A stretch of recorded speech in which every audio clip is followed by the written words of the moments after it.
사랑과 은혜가 많으신 아버지 하나님, 은혜와 사랑을 진심으로 감사를 드립니다. 오늘도 미천한 것이 감히 또 하나님의 말씀을 들고 앞에 섭니다.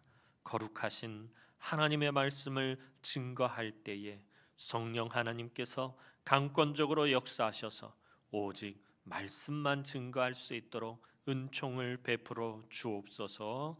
감사를 드렸고 예수님의 이름으로 기도하옵나이다. 아멘. 할렐루야. 자, 우리 가족들하고 인사 나누도록 하겠습니다. 올해 우리 교회 표 가지고 인사하도록 합시다. 오직 예수만 바라봅시다 하고 인사합니다. 시작.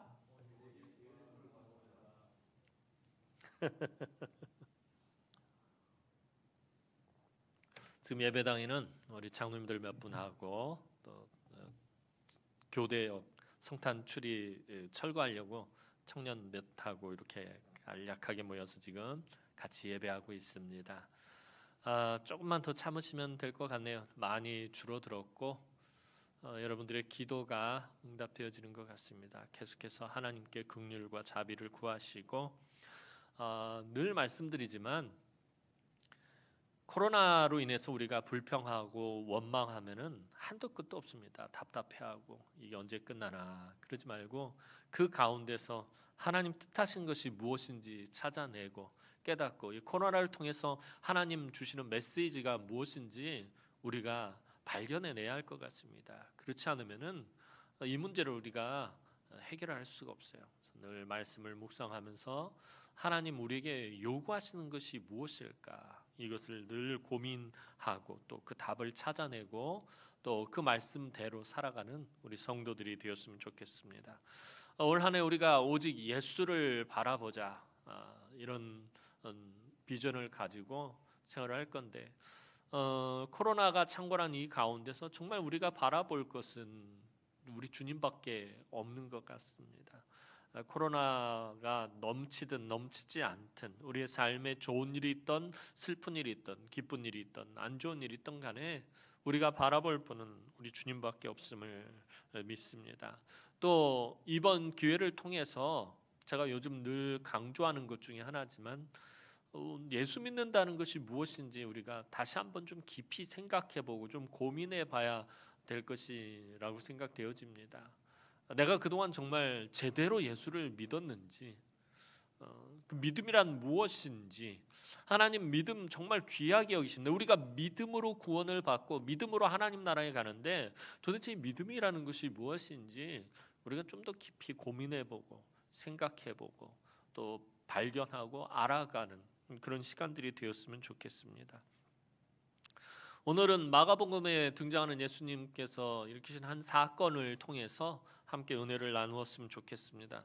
예수님께서 갈릴리 전역을 돌아다니시며 하나님의 말씀을 가르치실 때에 천국 복음을 전할 때에 야이로라고 하는 회당장이 예수님께 나와서 주님 발 아래 엎드려서 자기의 어린 딸, 오늘 본문을 보면 12살 되죠. 12살 얼마나 예쁘고 귀여운 딸이겠습니까?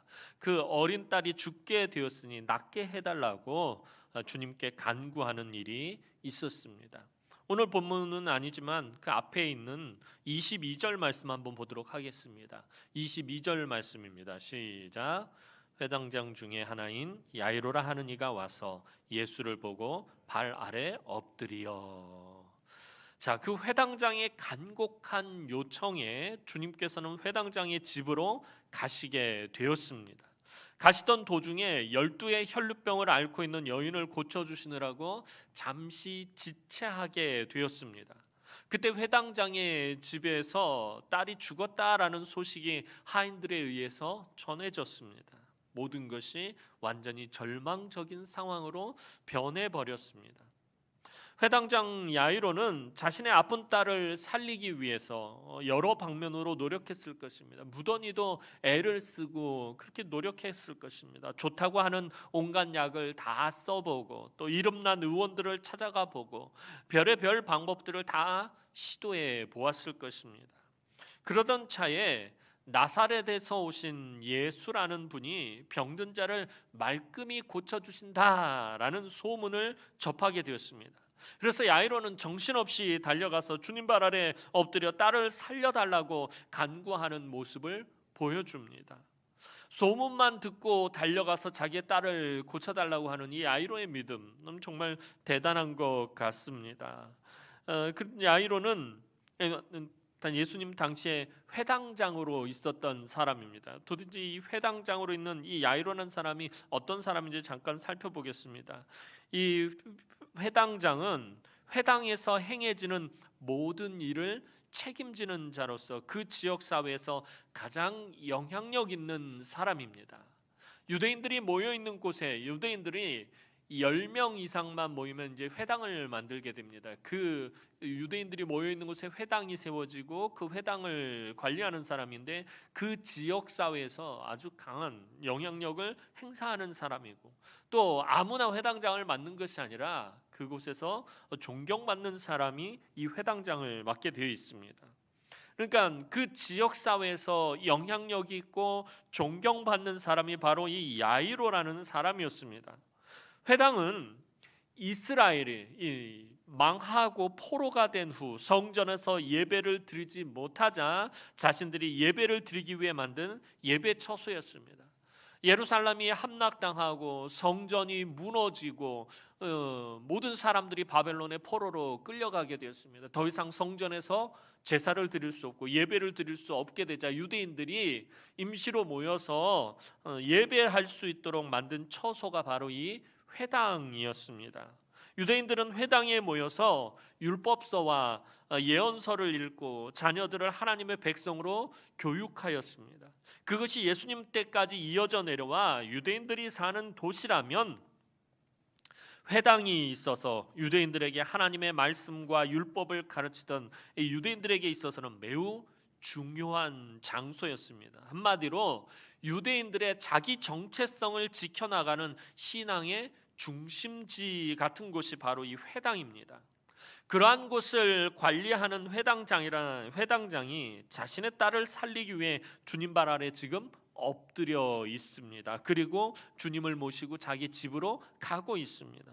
그의 사회적 신분을 생각한다면 그렇게까지 하지 않아도 되지만 오늘 야이로는 자신의 딸을 살릴 사람은 오직 예수님밖에 없다라는 사실을 깨닫고 그는 예수님에게 전적으로 매달립니다. 딸을 살리기 위해서는 부끄러움이나 창피함도 없었습니다. 그가 엎드린 곳에는 이 야이로만 있는 것이 아니라 예수님 주변에는 항상 수많은 무리들이 함께 있었습니다. 근데 그 무리들 가운데 또 누가 있습니까? 바리새인도 있고 서기관도 있고 사두개인도 있고 제사장의 무리들도 그 자리에 있습니다. 이 사람들은 바리새인이라든지 서기관, 사두개인, 제사장의 무리들은 지금 야이로의 이런 행동을 절대로 용납하지 못할 사람들이었습니다. 유대 땅의 회당들은 대제사장의 영향력 아래에 있어서 그 명령을 따라야만 했습니다. 지금 예루살렘 종교 지도자들은 예수님에 대해 경계 경보를 내리고 주님의 일거수일투족을 감시하는 중이었습니다. 각 회당에도 공문을 보내서 예수라는 자가 그 근처에 가게 되면 어떠한 일들을 하는지 잘 감시하라고 그렇게 명령을 내려놓은 상태였습니다. 그런데도 야이로는 지금 주님 발 아래 엎드렸다라는 것입니다. 야이로가 주님 발 아래 엎드렸다라는 것은 다시 말하면 세상의 명성과 이 권세와 자기의 유익을 다 포기했다라는 것을 의미합니다.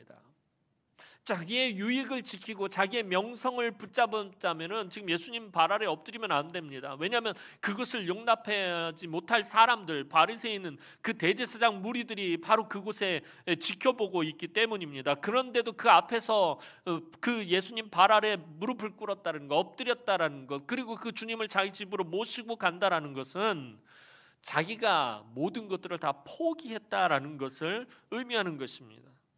야이로가 예수님 발 아래 엎드린 것은 사실 너무나도 귀한 믿음입니다. 야이로는 오직 예수님만이 고쳐주실 것이라고 믿었습니다. 그래서 예수님께서는 야이로와 함께 친히 지금 야이로의 집을 향해서 가고 계시는 것입니다. 그런데 예수님은 이 귀한 야이로의 믿음, 예수님의 소문만 듣고 와서 자기의 모든 명성과 이득을 다 포기한 이 야이로의 이 믿음을 되게 중요하게 보셨지만 여기서 멈추지 않고 야이로의 믿음이 한 단계 더 업그레이드 되기를 사실 예수님 바라고 있어요. 예수님이 이 야이로 사건을 통해서 믿음에 대해서 다시 한번 우리로 하여금 생각해 보게 하고 계십니다. 주님이 원하시는 믿음이라는 것이 무엇인지 다시 한번 좀 살펴보길 원하십니다. 그리고 가시던 중에 예수님은 12의 혈루병을 앓고 있던 여인을 만나고 그 여인을 고쳐주시며 잠시 그 자리에 지체하게 되었습니다. 그때에 하필이면 그때 예수님께서 잠시 지체하신 그때에 야이로의 집에서 사람들이 와서 절망적인 소식을 전합니다. 35절 말씀 보도록 하겠습니다. 35절 말씀입니다. 시작. 말씀하실 때에 회당장의 집에서 사람들이 와서 회당장에게 이르되 당신의 딸이 죽었나이다. 어찌하여 선생을 더 괴롭게 하나이까? 야이로의 집에서 온 사람들은 이제 야이로의 딸이 죽었으니까 예수님을 모셔올 필요가 없다라고 생각했던 것입니다. 그들의 대화를 가만히 듣고 있던 예수님은 차분히 야이로에게 말씀하십니다. 36절 말씀 보도록 하겠습니다. 36절 말씀입니다. 시작. 예수께서 그 하는 말을 곁에서 들으시고 회당장에게 이르시되 두려워하지 말고 믿기만 하라 하시고, 자, 그리고는 예수님께서는 야이로의 집으로 가서 야이로의 딸을 살려주십니다. 주님은 잠자는 아이를 깨우듯이 야이로의 딸을 죽음에서 깨워 일으키시는 그런 능력을 행하십니다. 사랑하는 성도 여러분, 예수를 믿는다라는 것 사실 쉬운 일이 아닙니다. 제가 우리 교회에 온 이래로 아마 여러 번 말씀드렸을 거예요. 얼마 전에도 말씀드렸고, 예수를 믿는다라는 것 쉬운 일이 아닙니다. 근데 우리는 너무 쉽게 생각하고 너무 쉽게 이야기합니다. 예수 믿으면 복 받아요. 예수 믿으면 만사 형통합니다. 예수 믿으면 병 고침을 받습니다. 예수 믿으면 성공합니다. 예수 믿으면 부자가 됩니다. 예수 믿으면 출세합니다. 예수 믿으면 잘 됩니다. 모든 것이 잘 됩니다. 너무 쉽게 이야기합니다. 이 말이 틀렸다라는 것은 아닙니다. 예수 믿으면 복 받아요. 예수 믿으면 만사 형통할 수 있어요. 예수 믿으면 병 고침 받을 수 있어요. 예수 믿으면 성공할 수 있어요. 예수 믿으면 잘 살 수 있어요. 틀렸다는 것이 아닙니다. 하지만 문제는 이것이 예수 믿는 목적이 아니다라는 것입니다. 근데 어느덧 이것이 예수 믿는 목적이 되고 있다라는 거예요. 왜 예수를 믿는 것입니까? 이것은 예수를 믿기 위한 한 과정일 뿐입니다. 이러한 일들, 예수 믿고 복을 받고 예수를 믿고 이 병 고침을 받고 이런 것들은 예수를 믿기 위한 하나의 촉매제와 같은 역할을 하는 것인데 이것이 목적이 되어버렸다는 거예요. 믿음은 복을 받고 병 고침을 받고 출세하고 성공하고 부자가 되는 수단이 결코 아닙니다.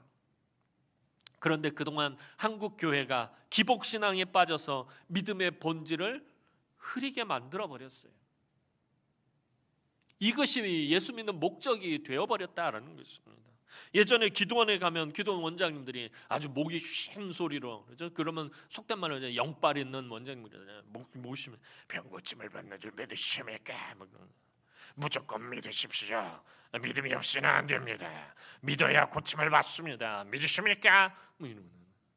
그러면 그냥 다들 아멘 아멘 그래야 돼요. 무조건 믿어야 된다는 거예요. 우리 주님의 능력을 본다면 틀린 말은 아니에요. 그죠? 우리 주님이 가지신 능력을 본다면 틀린 말은 아닙니다. 분명 우리 주님이 못 고칠 병이 없습니다. 우리 주님이 못하실 일이 없습니다. 우리 주님에게 능치 못할 일 분명히 없습니다. 그런데 우리 주님이 말하는 믿음은 이런 것보다는 우리와 주님과의 관계성에 더 관심을 가지고 계시다라는 거예요. 내가 병 고침을 받는 것을 믿는 그 믿음, 이것도 되게 중요해요. 그런데 주님은 그것보다 더 관심을 가지고 더 중요하게 생각하는 것은 바로 그러한 나와의 관계성이다라는 것입니다. 신앙생활을 하다 보면 예수님을 의지했는데도 실패할 때가 있어요. 예수님을 믿는데도 일이 잘 안 될 때가 있고 심지어 망할 때도 있다라는 것이에요. 우리 주변을 잘 살펴보시기 바랍니다. 모든 것이 다 100% 다 잘 되고 다 형통하고 그런 일들만 있지 않아요. 이때 우리 마음에 밀려오는 생각이 무엇입니까? 예수를 의지했는데도 실패할 때, 예수를 믿었는데도 망했을 때 우리 마음에 밀려오는 생각이 무엇입니까?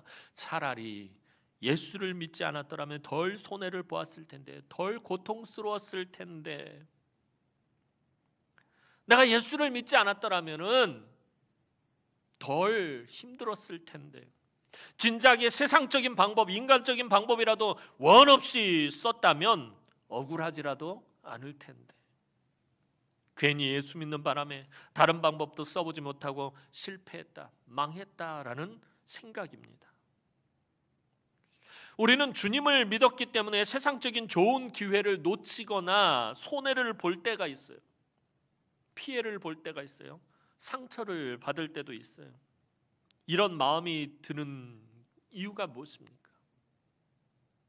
괜히 예수 믿었다가 망했다, 괜히 예수 믿었다가 손해봤다, 이런 마음이 드는 것은 우리의 믿음이 예수님과의 관계성보다는 예수님의 기능적인 부분에 바탕을 두고 있기 때문입니다. 예수님과의 관계성을, 우리의 믿음이 예수님과의 관계성을 중요하게 생각하는 것이 아니라 예수님의 기능성에 바탕을 두고 있기 때문에 이런 마음, 이런 생각이 들게 된다라는 것입니다. 예수님 당시에 예수님을 따르던 많은 무리들이 그러했습니다. 예수님을 따르기는 하지만 그들은 예수님과의 관계성보다는 예수님이 지금 행하시는 기적에 더 큰 관심이 있고 그 기적을 주목하고 있었어요. 예수님이 병자를 고치고 보리떡 5개와 물고기 2마리로 5,000명을 먹이시고 귀신을 쫓아내는 일에 관심이 집중되어 있었다는 거예요. 예수님이 행하시는 그 기적만을 주목하고 있었다는 것입니다. 예수님의 제자들이라고 해서 크게 다르지 않았습니다. 예수님의 제자들은 예수님이 로마 제국을 물리치고 새로운 이스라엘을 세우실 것으로 기대하고 그것을 생각하고 그것을 꿈꾸고 있었습니다. 그래서 은연중에 예수님을 자신들의 꿈을 이루어 주시는 수단으로 생각하고 있었다는 거예요. 이게 예수님 제자들의 하는 일이었거든요. 늘 말씀드렸잖아요. 예수님 제자들이 늘 부딪히는 문제가 뭐였죠? 늘 그들은 12명 맨날 싸우고 다퉜어요. 누가 크냐의 문제로. 예수님이 십자가에 잡히시는 그날 밤 마지막 만찬 자리에서도 제자들은 그 문제 가지고 서로 다투고 싸웠어요. 누가 크냐? 왜 이 문제가 나온 거예요? 그들의 꿈이 뭐예요? 예수님이 이제 로마를 전복시키고 로마와 싸워서 이기고 새로운 이스라엘을 세우면 그곳에서 한 자리 차지해야 되기 때문이에요. 예수님을 자신들의 꿈을 이루는 수단으로 생각하고 있었다는 거예요. 제자들은. 그래서 주님의 기능적인 부분이 삶 가운데 작용하지 않으면 어쩔 줄 몰라 하고 매우 두려워했어요. 제자들이. 그렇잖아요. 제자들이 대표적인 사건이 그잖아요. 갈릴리에서 배를 타고 가는데 폭풍을 만납니다. 예수님의 기능적인 부분이 작용하지 않아요. 죽을 것 같아요. 제자들은 두려워하고 무서워하고 소리 지르고 절망하고 좌절합니다. 이런 제자들을 보고 주님 뭐라고 말씀하시죠? 믿음이 작은 자들이요. 제자들을 보고 믿음이 작다라고 말씀하셨어요. 오늘 스토리를 보면 야이로는 자기 집에서 예수님을 모시러 직접 나와 있었고 주님과 함께 집으로 향하는 중이었습니다. 그런데 중간에 혈루병 걸린 여인을 만나게 되었고 그녀를 고치기 위해 주님이 잠시 지체하게 됩니다. 주님이 갑자기 순서를 바꾸셨어요. 그렇잖아요. 지금 야이로와 함께 뭐 하러 가시는 길이에요? 야이로의 딸을 고쳐주기 위해 가시다가 말고 혈루병 걸린 여인을 먼저 해요. 순서를 예수님이 갑자기 바꾸셨어요. 급한 것으로 치면 지금 막 죽어가고 있는 야이로의 딸이 더 급한데도 야속하게 주님은 덜 급한 혈루병 걸린 여인을 먼저 대하셨다는 거예요. 가서 야이로의 딸을 고쳐주시고 또 오시면서 그 여인을 고쳐주셔도 될 텐데 야이로의 입장에서 한번 생각을 해보자는 거예요. 그런데 예수님은 순서를 바꾸셨어요. 이때 야이로의 마음이 어떠했겠습니까? 야이로의 마음이 매우 조급해졌을 거예요. 지금 내 딸이 죽어가고 있는데 예수님이 순서를 바꾸셨단 말이에요. 우리가 병원 가서 그러잖아요. 진료받으려고 줄 서 있는데 누군가 나보다 앞에 내가 먼저 왔는데 왜 저 사람이 먼저 진료를 받아요? 그러면서 가서 항의를 하잖아요. 예수님이 순서를 바꾸셨단 말이에요. 야이로의 마음이 조급해졌을 거예요. 내 딸 지금 죽어가고 있는데. 그런데 한편으로는 또 아이러니한 것이 이 혈류병 걸린 여인을 고치는 주님을 보고 야이로의 마음이 놓이기도 했을 것입니다. 아, 정말 병을 고치시는 능력을 행하시는구나. 예수님이 12해 동안 혈류병 걸린 여인을 고치시는 모습을 직접 목격하면서 야이로는 어떤 마음이 들었겠는가? 조급하기도 했지만 정말 고치시는구나. 정말 능력이 있으시구나 라는 것을 목격하게 됐단 말이에요. 그런데 주님은 너무나도 급한 자기의 마음과 위중한 자기의 딸을 아시는지 모르시는지 도무지 관심이 없는 것 같고 늑장을 부리며 혈류병 걸린 여인과 계속 대화를 하시는 것이에요. 고쳐주시고 그냥 바로 가셔야 되는데 그 여인과 대화를 하고 계시는 거예요. 느긋하게 그 여인과 삶을 이야기하고 계신다는 거예요. 사실 예수님께서 이렇게 지체하시는 것은 반드시 이유가 있기 때문입니다. 예수님이 지체하시는 것은 무엇보다도 지금 야이로에게 더 큰 은혜를 베푸시기 위해서입니다. 야이로의 사건 앞뒤 중간에 지금 혈류병 걸린 여인의 사건이 일부러 고의적으로 들어가 있다는 거예요. 예수님이 일부러 순서를 바꾸셨다는 거예요. 무언가 말씀하시고 싶은 게 있으신 거예요. 무언가 야이로에게 알려주시고 싶은 게 있으신 것이에요. 야이로에게 무언가 더 큰 은혜를 베푸시려고 하시는 것이에요.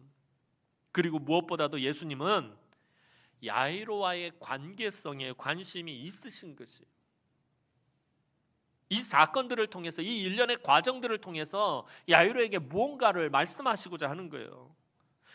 혈류병 걸린 여인과의 대화를 보면 예수님은 그녀를 고쳐주시는 일보다 지금 야이로의 제일 큰 문제는 뭐예요? 자기 딸이 고침을 받는 거예요. 그런데 예수님의 모습을 보면 예수님은 지금 이 혈류병 걸린 여인을 고쳐주시는 일보다 다른 것에 더 관심이 있는 것을 일부러 보여주셔요. 그녀가 고침을 받은 후에 그녀의 삶의 평안에 예수님은 더 관심이 있다라는 거예요. 이 여인이 12해 동안 혈류병으로 고통을 당하고 그리고 그 병을 고침을 받는 것 거기에 더 관심을 있는 것이 아니라 병 고침을 받은 후에 이 여인의 삶의 평안에 대해서 예수님은 더 관심이 있으세요. 그래서 34절 말씀을 보면 예수님이 이렇게 말씀하십니다. 34절 말씀 보도록 하겠습니다. 34절 말씀입니다. 시작.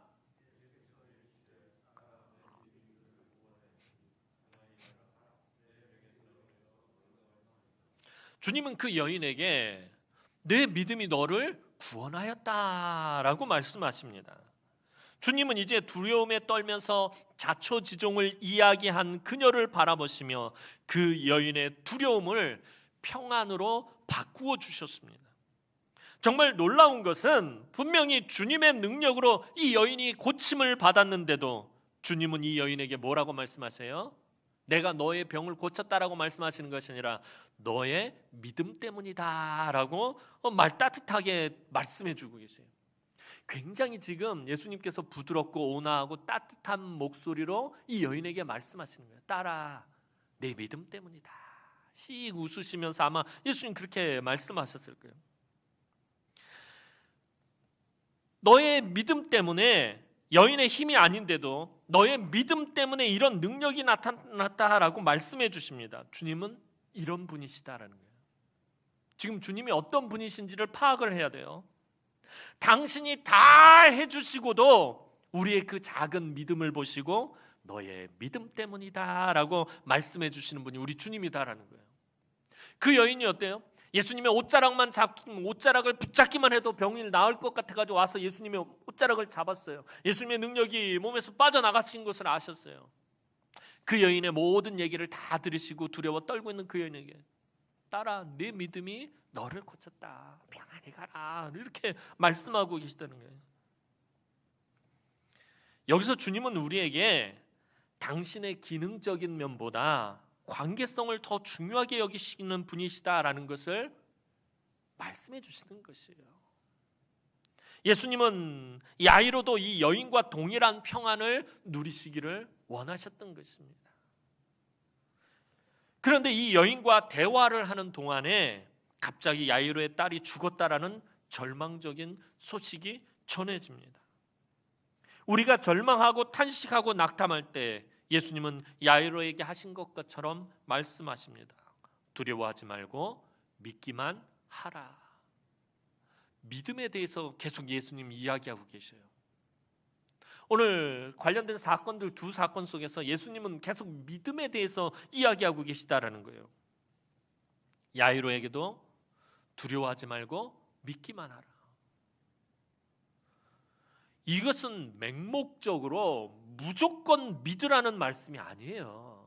두려워하지 말고 야이로야 무조건 믿어. 무조건 믿어. 이렇게 예수님 말씀하시는 것이 아닙니다. 예수님을 이 말씀은 두려워하지 말고 믿기만 하라라는 이 말씀은 예수님을 기능적으로 받아들이지 말고 인격적으로 받아들이라는 것입니다. 예수님을 인격적으로 맞이하라는 것입니다. 예수님은 단순히 야이로의 딸을 고치시는 것에 지금 관심이 있는 것이 아니라 야이로와 야이로의 딸의 삶에 관심이 있기 때문에 하시는 말씀인 것입니다. 예수님에게 야이로의 딸을 고치시는 것 아무런 문제가 될 것이 없어요. 고칠 것이 없습니다.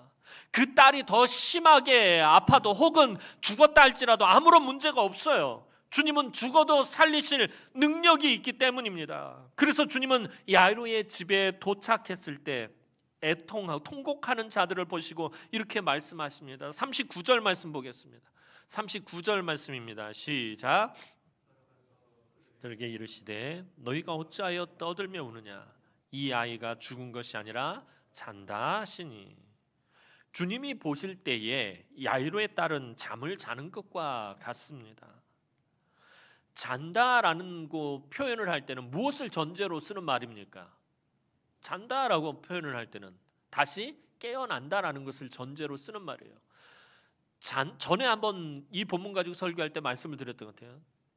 잔다라는 것과 죽음과 이 자는 모습은 겉으로 볼 땐 똑같아요.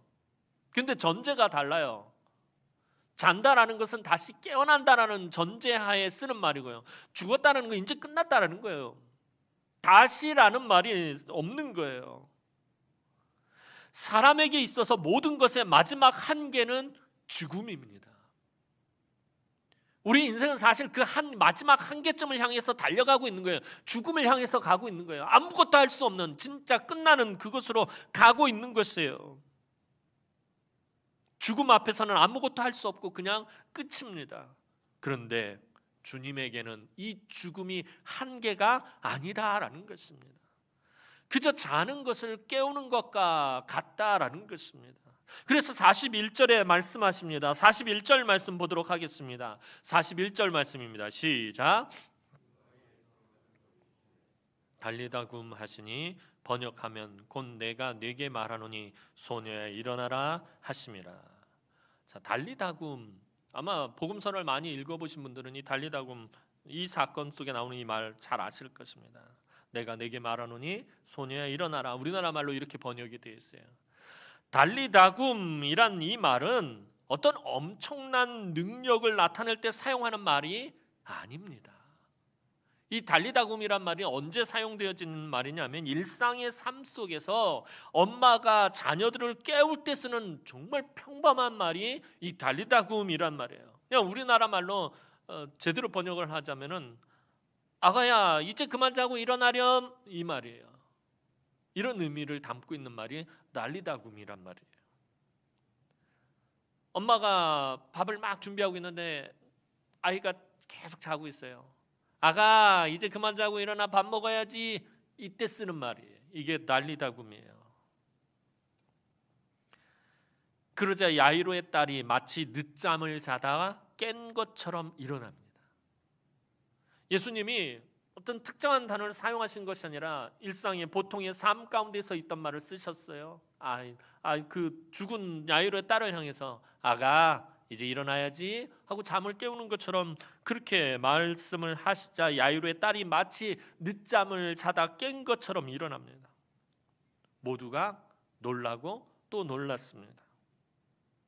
마가가 이렇게 강조해서 말하는 모두가 놀라고 또 놀랬다라고 강조하는 것은 사실 주님에게는 이 모든 일이 전혀 놀랄 만한 일이 아니다라는 것을 역설적으로 지금 표현하고 있는 것입니다. 근데 주님의 마지막 이 말씀이 우리가 놓쳐서는 안 될 부분인 것 같아요. 마지막으로 주님은 아이에게 무엇을 말씀하냐면 먹을 것을 주게 하십니다. 43절 말씀 보겠습니다. 43절 말씀입니다. 시작.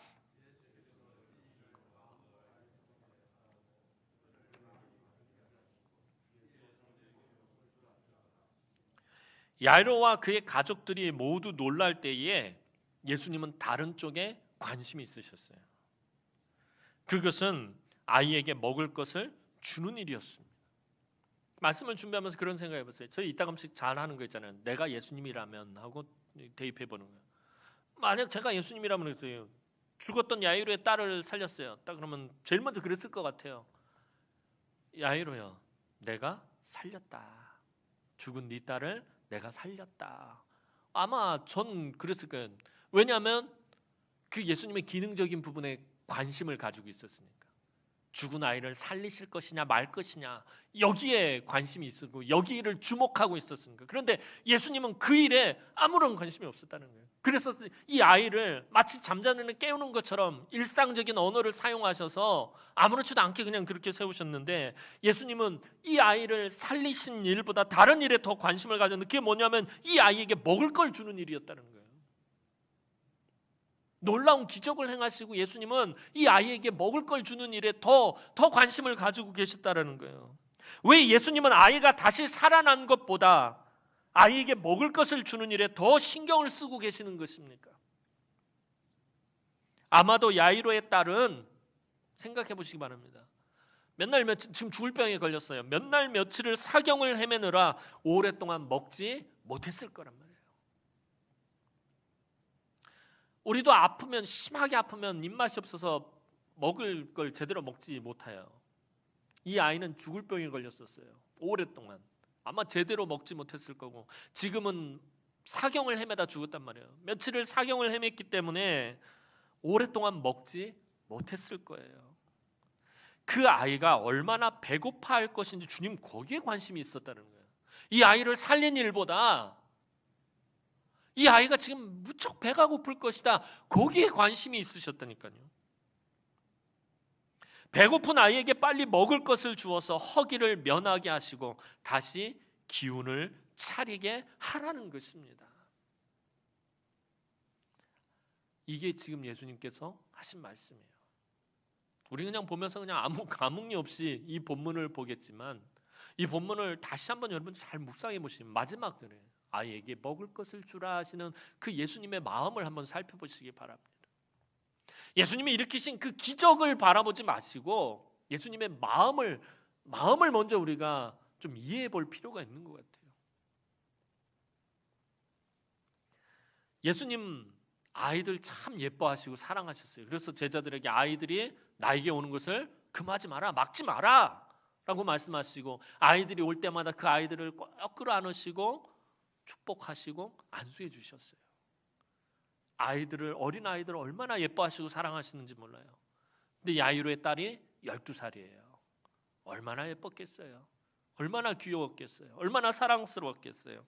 아이를 참 많이 예뻐하시고 사랑하시는 우리 주님은 아마도 야이로의 딸이 음식을 먹는 것을 보시고 그냥 바로 가시는 것이 아니라 그 아이를 꼭 안아주시며 축복해 주시고 혈루병 걸린 여인과 대화하셨던 것처럼 이 야이로의 딸과도 이런저런 이야기를 하시고는 야이로의 집을 나오셨을 거예요. 병만 고쳐주시고 그냥 훅 나오시지 않았을 것이에요. 왜냐하면 예수님은 병 고치는 일에 관심이 없으세요. 그게 중요한 일이 아니에요. 예수님에겐 그게 아무것도 아니기 때문에 이 야이로의 딸과 이야기하고 이제 이 야이로의 딸이 깨어났을 때 배고파 빨리 먹을 걸 챙겨줘야 돼요. 예수님 그런 쪽에 더 관심이 있고 그런 쪽에 더 신경을 쓰고 계시는 거예요. 사랑하는 성도 여러분, 우리 주님은 사랑과 긍휼이 많으신 분이십니다. 지난주 새벽 강의할 때 아모스서를 강의하면서 말씀드렸어요. 아모스 선지자가 하나님은 굉장히 진노하신 것에 대해서 말씀하시는데 표현하고 있는데, 근데 구약 성경에서는 하나님에 대해서 설명을 할 때 하나님 여호와는 은혜로우시고 자비로우시고 긍휼이 풍성하시고 노하기를 더디하시는 분이시다라고 그렇게 표현을 하고 있어요. 여러 곳에서. 다시 말해서 하나님 사랑이 많으신 분이시다라고 표현하고 있어요. 우리 주님도 사랑과 긍휼이 많으신 분이십니다. 이게 뭘 의미하는 것일까요?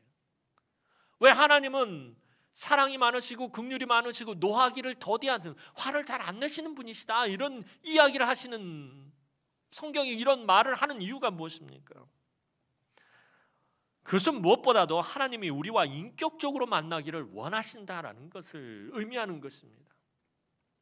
우리 주님이 사랑이 많고 긍휼이 많으시다라는 말은 무엇보다도 우리와 인격적으로 만나기를 원하시고 그것을 가장 좋아하신다라는 것을 의미하는 것입니다.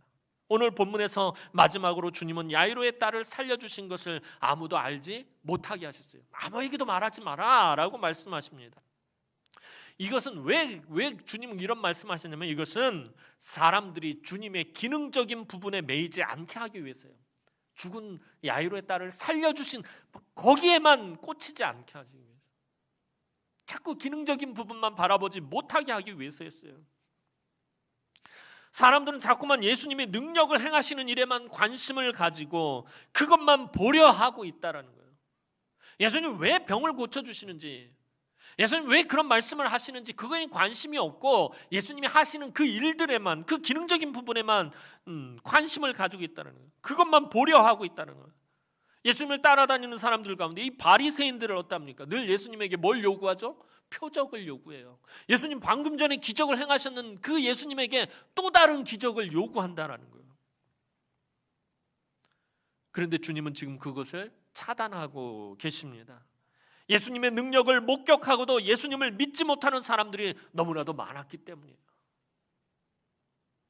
이 바리새인들이나 서기관, 사두개인, 이 사람들 어떤 사람들? 예수님 지금 막 엄청난 병 걸린 사람들 고치는 기적과 능력을 보고서도 예수님 믿지 못했어요.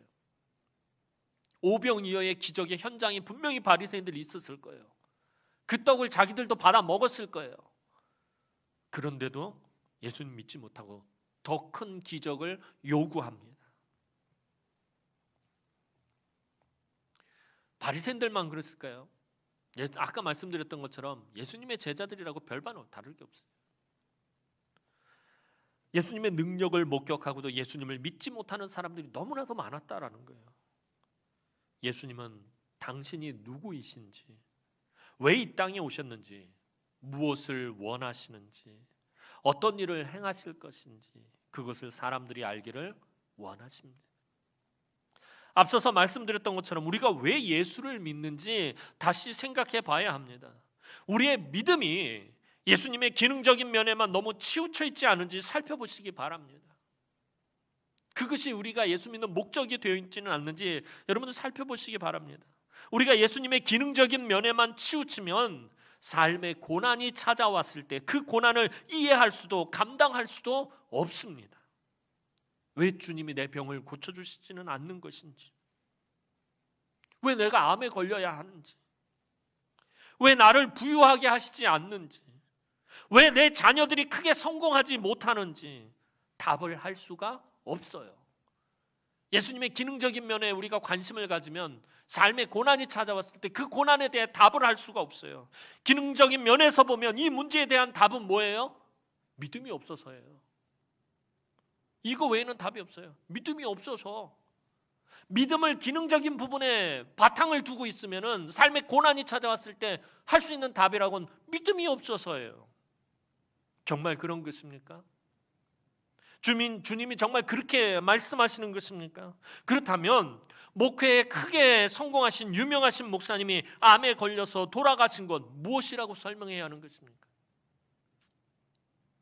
특정 인물을 말하기는 그렇지만 그래도 우리 목회자들에게 있어서는 목회자의 스승이라고 불렸던 오카논 목사님 폐암으로 돌아가셨어요. 사랑의 교회라는 굴지의 큰 교회를 하시고 목회 크게 성공하신 그 목사님 폐암으로 돌아가셨어요. 그럼 무엇이라고 설명해야 됩니까? 이 기능적인 면에서 바라본다면 믿음이 없어서라고 말해야 돼요. 믿음이 없어서. 그 목사님 정말 믿음이 없어서 병고침도 못 받고 죽은 것입니까? 결코 그런 것 아닙니다. 그 목사님 평생에 예수님과 인격적인 만남을 가져왔으며 예수님과 함께 동행하고 예수님과 함께 목회하셨고요. 그리고 하나님 부르심 받고 천국에 입성하셨어요. 오늘 우리들은 복을 받고 출세하고 성공하고 부자가 되고 병이 낫고 자녀가 좋은 대학에 가고 좋은 직장에 취업을 하고 삶의 문제가 해결되는 것, 바로 거기에만 관심이 있습니다. 그것이 마음먹은 대로 안 되면 불평하고 원망하고 걱정하고 근심하고 두려워합니다. 이때 주님은 우리가 당신을 바라보시기 원합니다. 두려워하지 말고 믿기만 하라라는 말은 그거예요. 무조건 믿으란 말이 아니라. 그래서 성경은 믿음의 주여 온전하게 하시는 이인 예수를 바라보자라고 말씀하시는 것입니다. 이 말씀은 믿음의 주여 온전하게 하시는 이인 예수를 바라보자, 이 말씀은 삶의 어떤 상황 가운데서라도 주님과 인격적으로 만나라는 것입니다.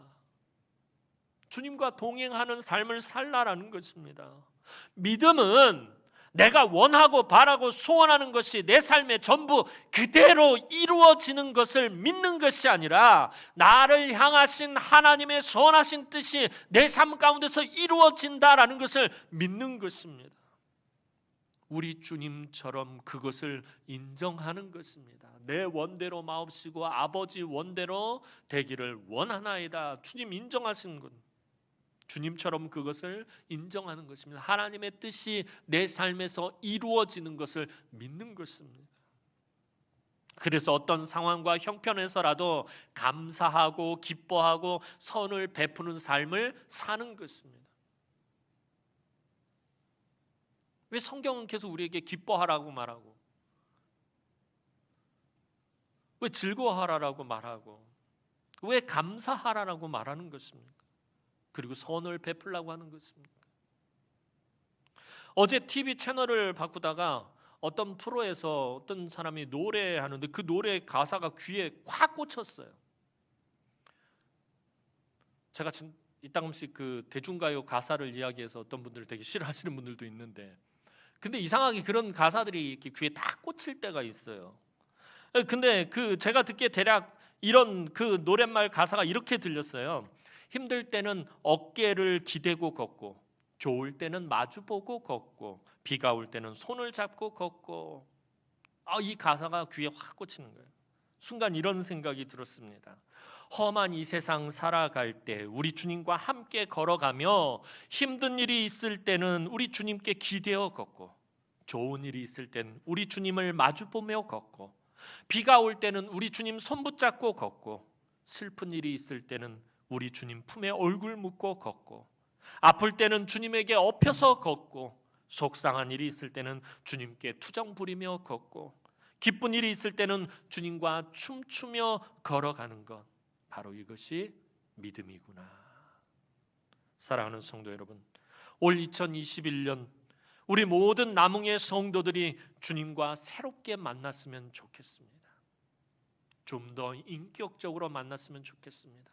우리 주님의 기능적인 면에 관심을 갖기보단 우리 주님이 내 삶 가운데 무엇을 어루만지길 원하시고, 무엇을 말씀하기를 원하시고, 무엇을 원하시는지 그 주님을 좀 새롭게 인격적으로 만났으면 좋겠습니다.